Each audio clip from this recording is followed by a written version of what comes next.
Hi guys! Gusto ko lang i-share sa inyo tong CoverGirl Plus Olay. Simply Ageless. 205 yung shade ko dito.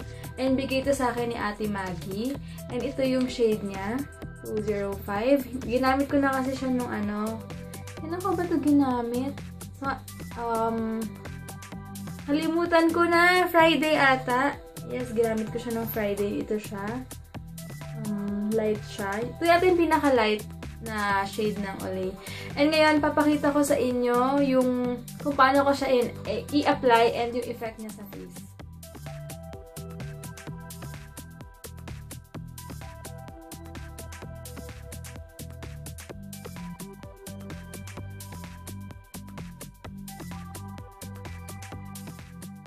Ayan, first layer pa lang yung nilagay ko. Pero depende sa inyo kasi, dyan lang naman ako. So, isang layer lang para lang makita nyo yung difference. Kita nyo ba? Ang ganda ng effect niya kasi madali siyang i-apply.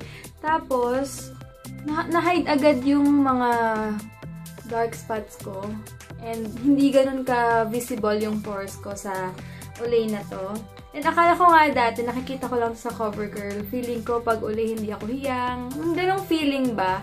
So, tsaka medyo, hindi ko alam kung magkano to dito. Siguro 600 pesos up yung price niya. Ayan. And napansin ko, nung ginamit ko to, tama Friday ko siya ginamit kasi gusto ko lang siya i-try kung okay ba talaga siya.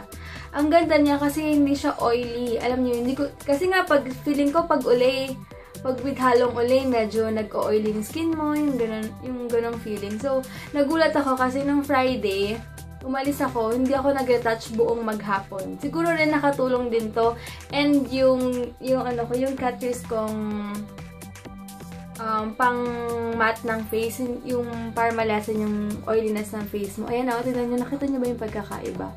Diba? Mas maganda yung finish nito. And sa picture, pag nag-picture ka, hindi siya ganon ka super puti na yung effect niya.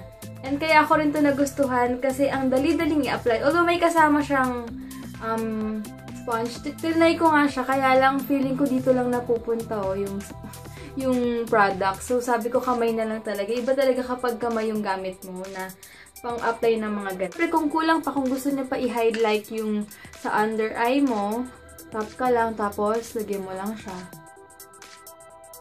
Ayan. And maganda dito kasi, pansin ko, hindi siya namuo.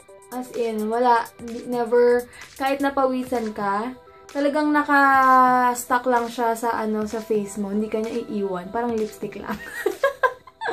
Ayan o, kita niyo ba? O, diba?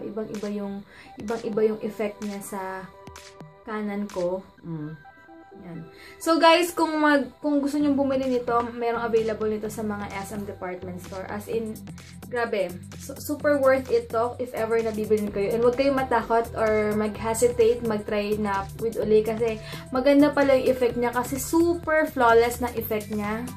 And isang layer pa lang, ibang-iba na, diba? And ayan, hindi na masyadong kita yung mga pores ko kasi may mga pores ako dito tsaka dito. Medyo mas marami akong pores dito, pero dito, tignan nyo, hindi na siya ganun ka-visible, diba? Isang pag-a-apply pa lang, what more kapag papatungan mo pa siya. So, yun lang guys, and sana nagustuhan nyo tong simple review ko sa CoverGirl Plus Olay, and sana matry nyo. Sige guys, thank you for watching!